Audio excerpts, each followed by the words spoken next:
Hola, buenas tardes a todos y a todas. Bueno, en primer lugar, agradecerles por los parciales, porque la verdad que tal como les expresamos en los correos y en las devoluciones a cada uno de ustedes, creemos que se logró eso que buscábamos y que tenía que ver con esa reflexividad sobre las categorías que nos interesaban en relación a diversidad y diferencia, y la entrada sobre la estructuración social de las edades, y de ese modo poder pensar las prácticas educativas en perspectiva de inclusión a partir de estas reflexiones.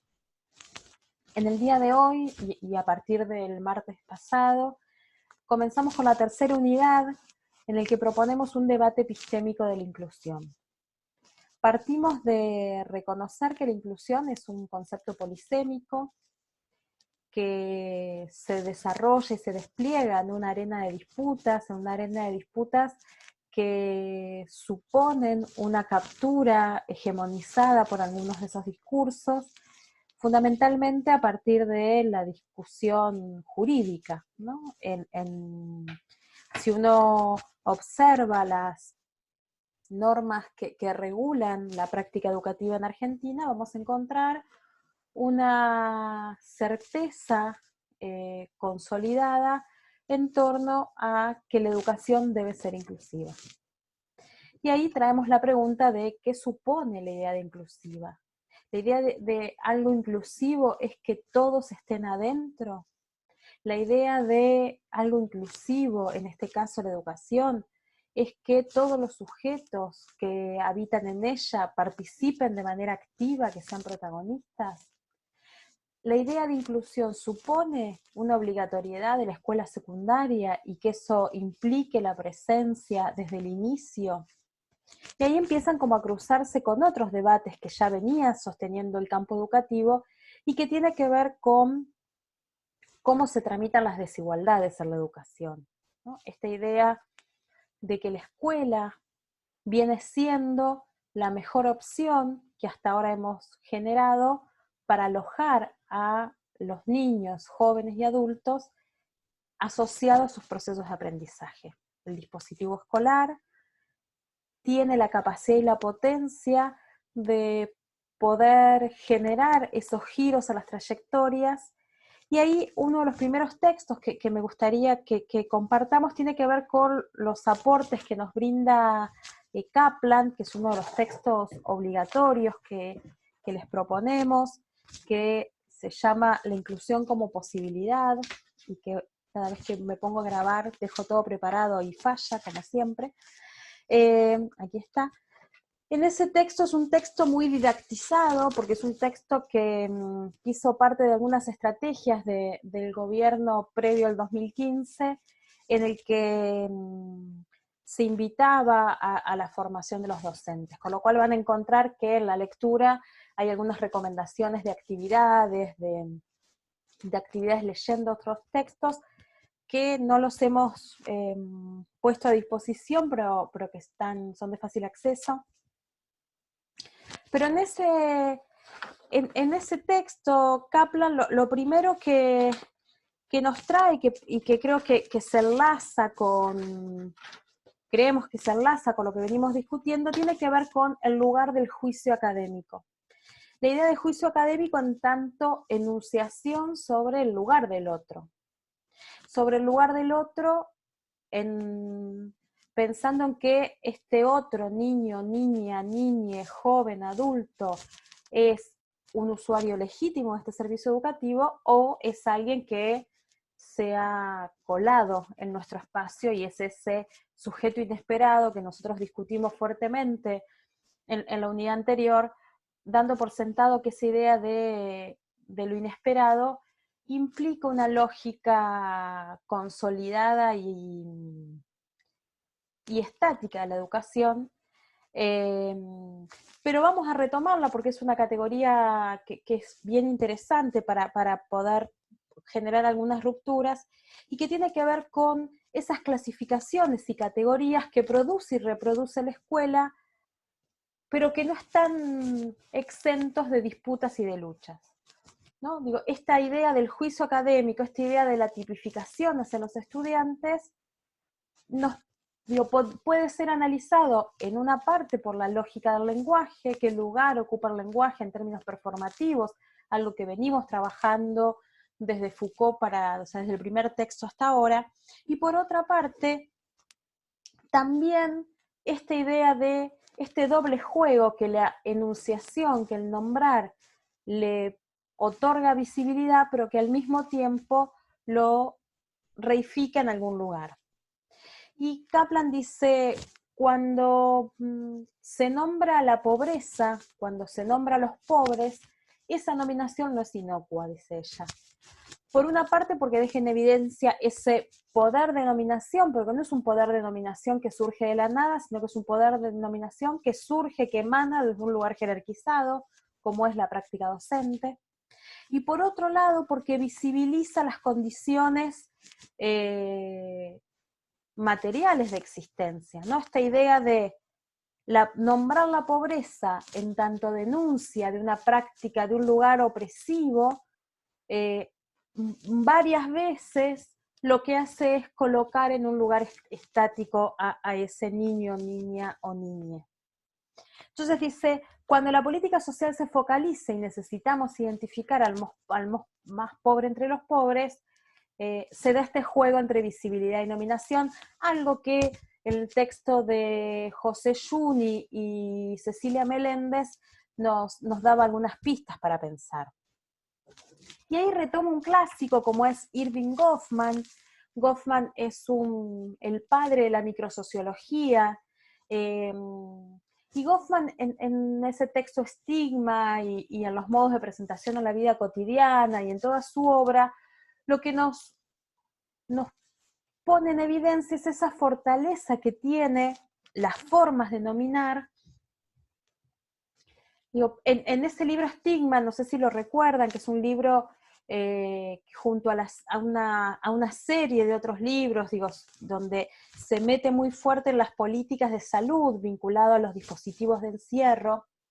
Él dice, cuando se ata al otro en este lugar enunciándolo, se produce una identificación con ese lugar estigmatizante. Esta idea, ¿no? que algo trabajamos en otras clases, vinculado a las marcas subjetivantes de la educación. Cuando el modo de nombrar está anudado a una lógica de estigma, eso no es inocuo, sino que genera marcas. Marcas que van a viabilizar algunos recorridos dentro del espacio educativo o nos van a dejar en un lugar rígido con una tendencia hacia la afuera. Kaplan, digo, me parece que en esta idea de pensar la inclusión va a ir recorriendo las cuestiones vinculadas a la pobreza y la desigualdad, las discusiones tanto en relación a la diversidad, porque lo que le interesa, y me parece que es bien importante para nosotros, para pensar la inclusión, es este lazo que se construye entre la idea de pobreza asociado a la desigual distribución de la riqueza, de los bienes y servicios, del acceso a los mismos, con la distribución de la inteligencia.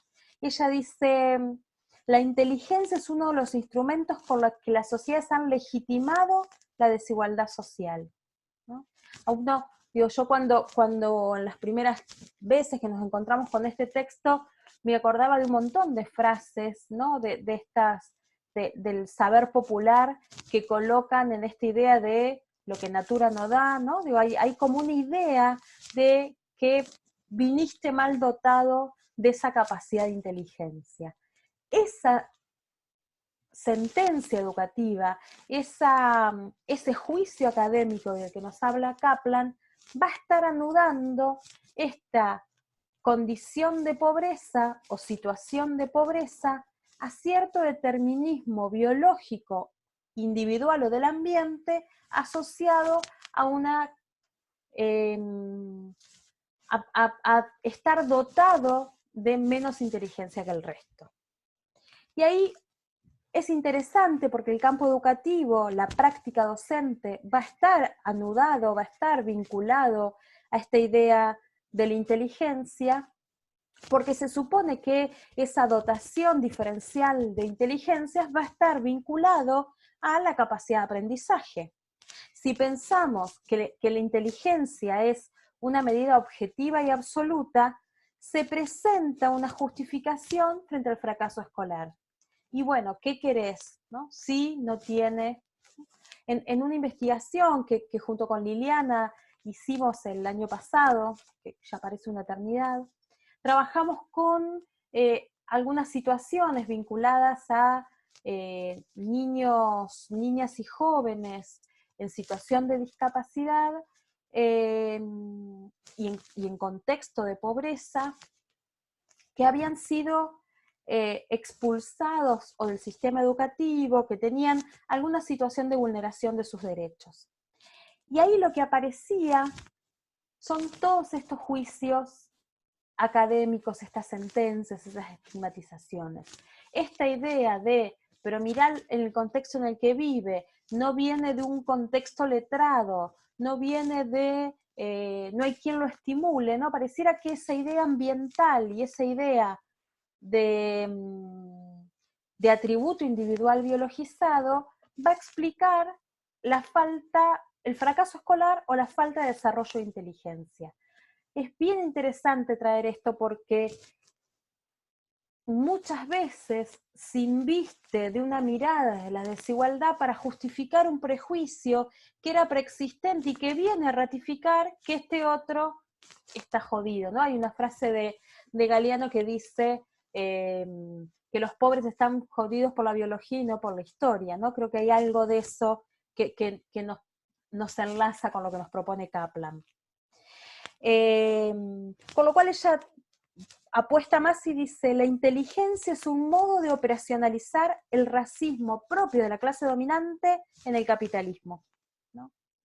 Y después se pregunte, que ahí me parece que es como, nuevamente, como una apuesta bien potente, es ¿qué lugar nos queda a los docentes en este contexto? En un contexto en el que priman los juicios académicos, las sentencias y una explicación causal y biologizada de la pobreza con el fracaso escolar. ¿Qué lugar nos queda? ¿Solo nombramos desde este lugar del estigma? ¿Solo nombramos desde este lugar expulsivo?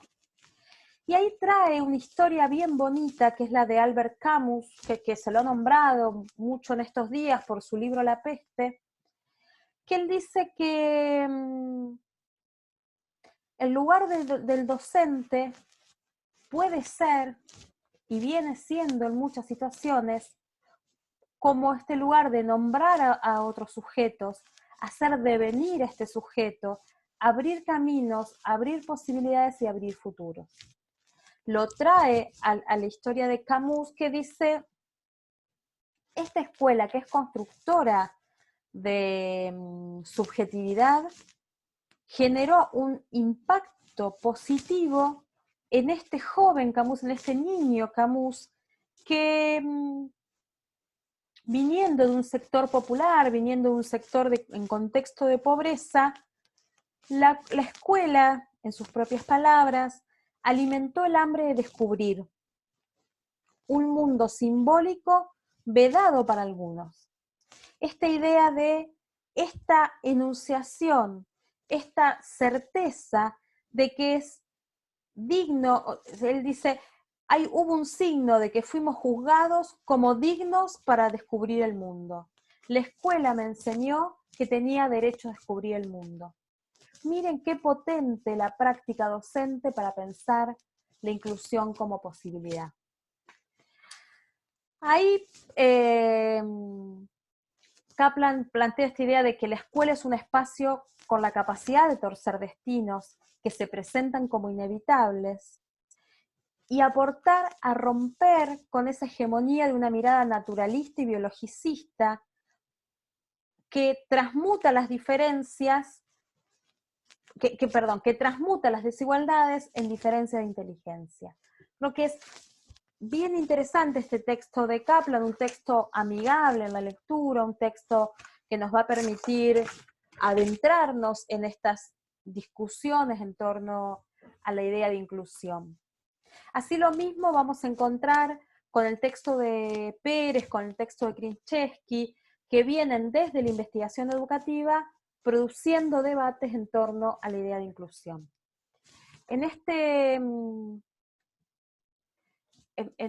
lo que nos interesa, y ahí traemos a Krzyzewski, ella, retomando a Wood y Aiskun, dice, solo podemos hablar de inclusión cuando estando en la escuela los jóvenes logran aprender y participar de la cultura y de la vida escolar.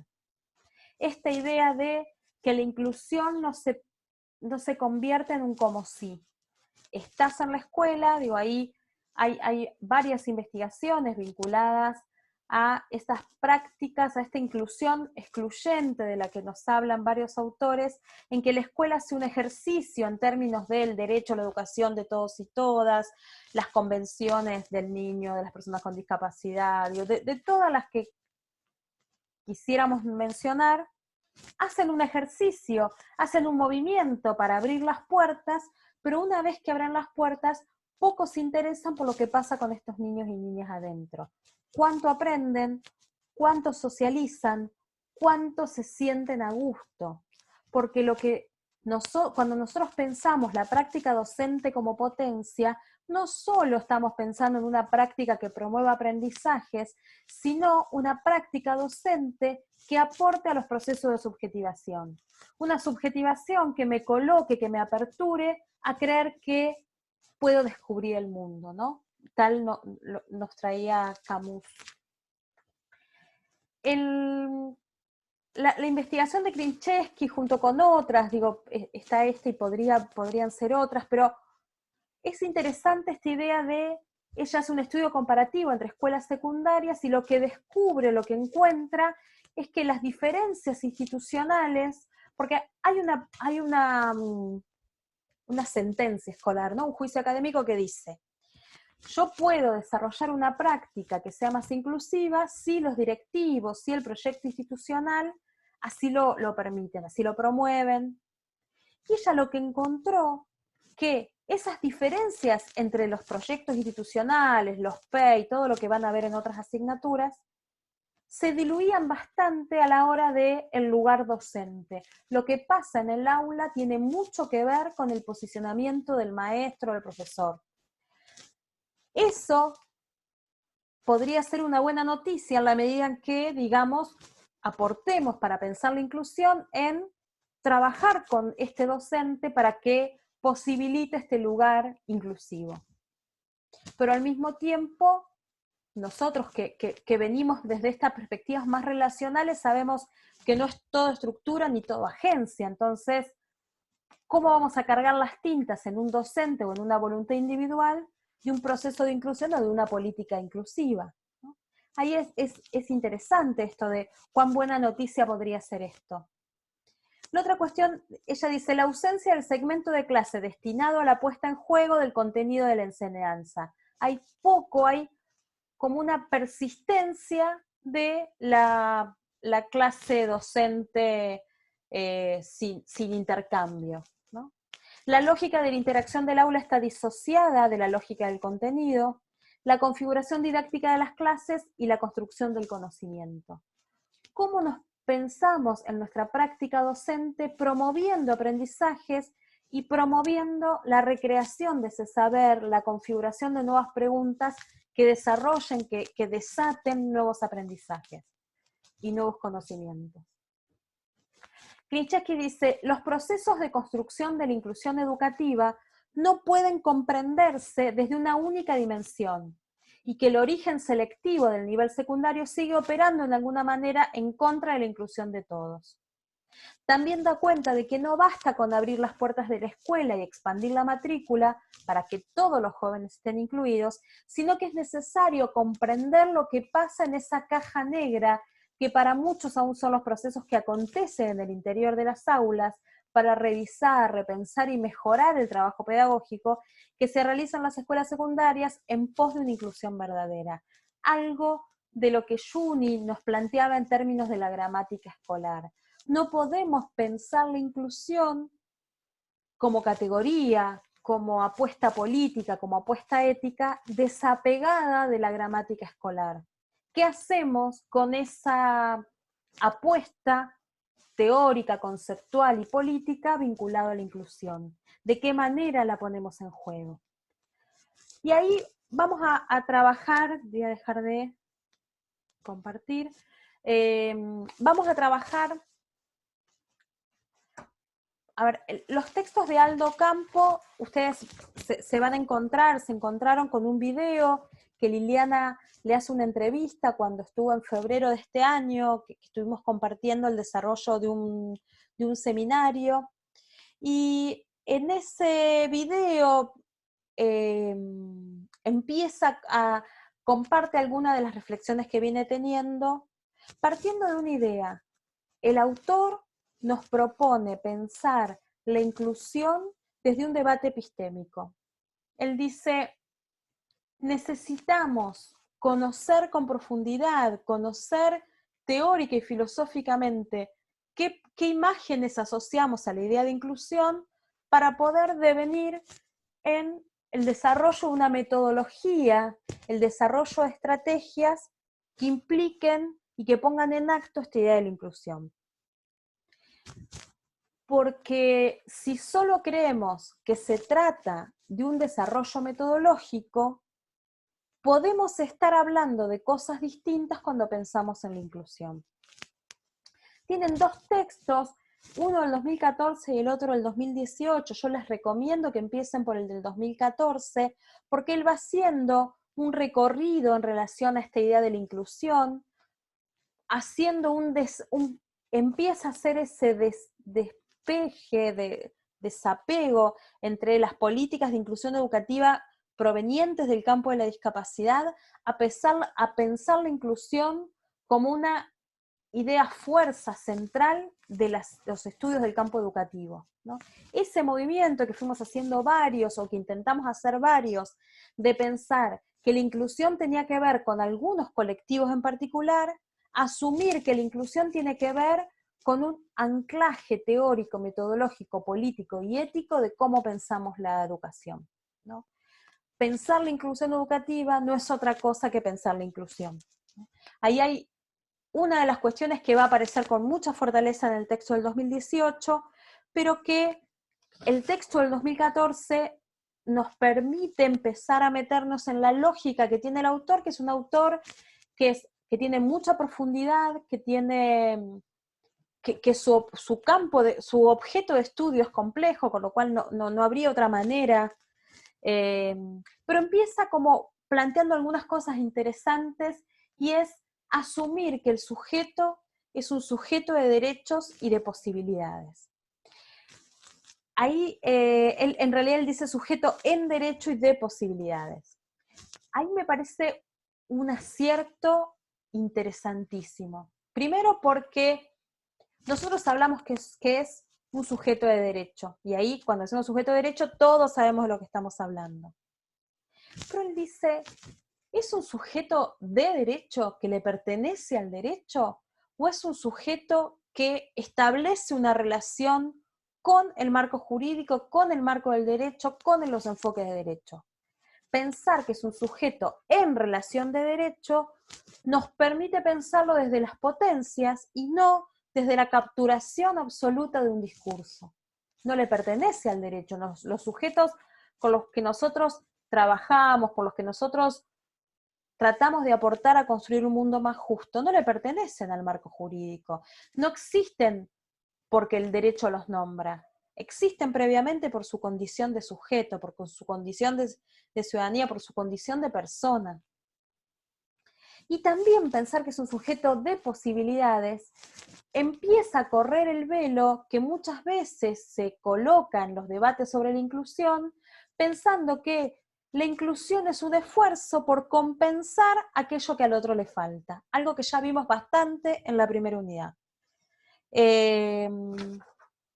También plantea esta cuestión de que el desafío es hacer visibles a sujetos, pero no hacerlos visibles en la medida de que hay un saber excesivo de especialistas, sino que en ese repertorio de miradas y de saberes que se ponen en juego, también tiene que estar el saber del sujeto del que habla, por el que tomamos la palabra.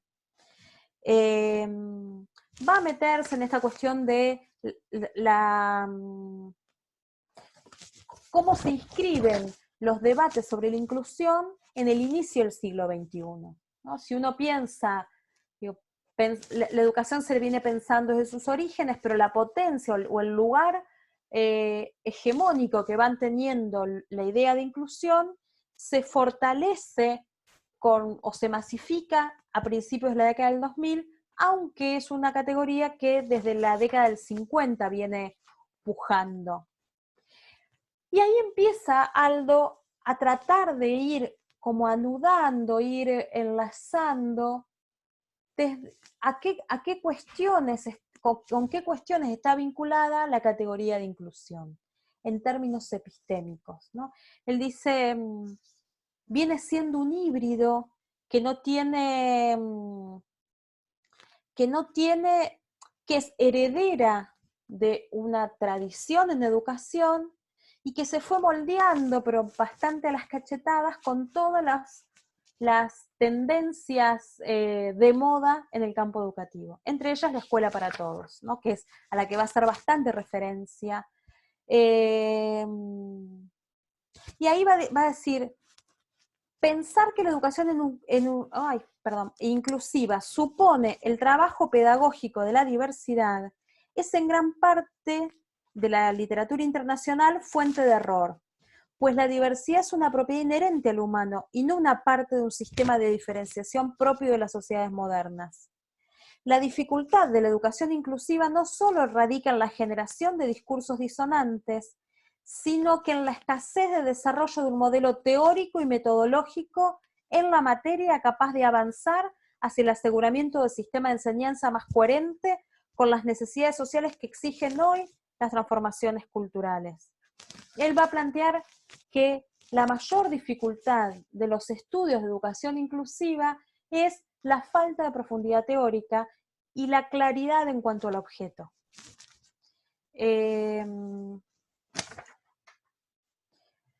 Bueno, y ahí empieza como asumir esas líneas, por dónde cuáles son las líneas de influencia de los estudios sobre inclusión, y ahí va a plantear que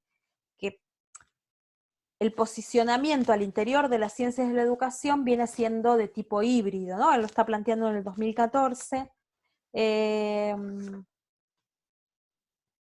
Bien.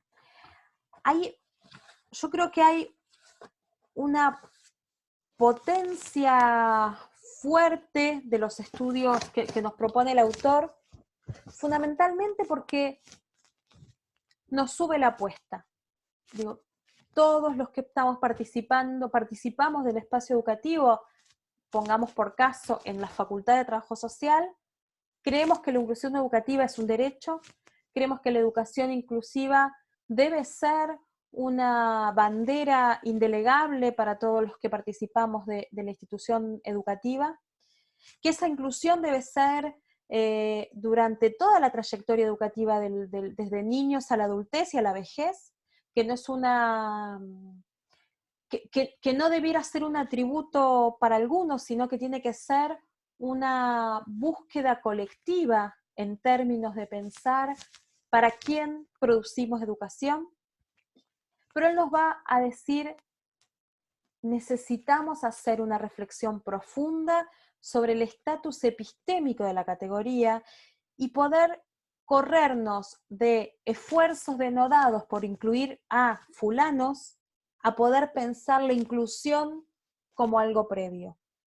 Reconociendo que la inclusión o reconociendo que la práctica docente tiene un lugar central a la hora de pensar las lógicas de promoción de rupturas en trayectorias que parecieran venir hacia el fracaso, que el lugar de la práctica docente es un lugar que históricamente ha producido más y mejor escuela, más y mejor educación, y que seguramente cada uno de nosotros podrá identificar en su trayectoria escolar quiénes han sido esos docentes que promovieron, que los invitaron a pensar otra forma de estar alojados en el aula. Así que muchas gracias. La próxima clase va a ser sobre, vamos a seguir con los textos de Aldo, en el otro texto que es sobre política de la mirada, pero los invito a que hagan este recorrido primero y después vamos avanzando. Muchas gracias.